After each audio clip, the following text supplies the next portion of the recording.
ఇప్పుడున్న సిట్యుయేషన్ ప్రకారం 60 ఇయర్స్ బతకడం అనేది చాలా కష్టం. కానీ ఒకవేళ బ్రతికితే మీకు రిటైర్మెంట్ ప్లాన్ ఉందా? ఎవ్రీ మంత్ 210 రూపీస్ పే చేస్తే ఆఫ్టర్ రిటైర్మెంట్ మీకు 5000 రూపీస్ ఎవ్రీ మంత్ పెన్షన్ వస్తుంది. ఇది నేను చెప్పట్లేదు, గవర్నమెంట్ చెప్తుంది. అది అటల్ పెన్షన్ యోజన స్కీమ్. ఇది గవర్నమెంట్ స్కీమ్. ఇది life time pension guarantee scheme. ఇందులో 1000 నుంచి 5000 వరకు మనం పెన్షన్ అనేది చూస్ చేసుకోవచ్చు. For example me age 18 years, మీరు 5000 కావాలనుకుంటారు. ఆఫ్టర్ రిటైర్మెంట్ మీరు 210 రూపీస్ ఎవ్రీ మంత్ పే చేయాలి. అదే మీ 25 ఇయర్స్ అయితే ఆఫ్టర్ 60 మీరు 5000 కావాలనుకుంటే మీరు ఎవ్రీ మంత్ 376 రూపీస్ పే చేయాలి.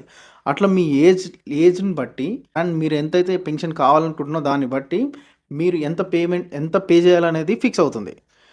ఈ స్కీమ్ ఎలిజిబిలిటీ వచ్చేసి ఇండియన్ సిటిజన్ అయి ఉండాలి. ఏజ్ 18 to 40 ఇయర్స్ మధ్యలో ఉండాలి. నా ఇన్ఫర్మేషన్ నచ్చింది అనుకుంటున్నాను. ఈ వీడియోని సేవ్ చేసుకోండి.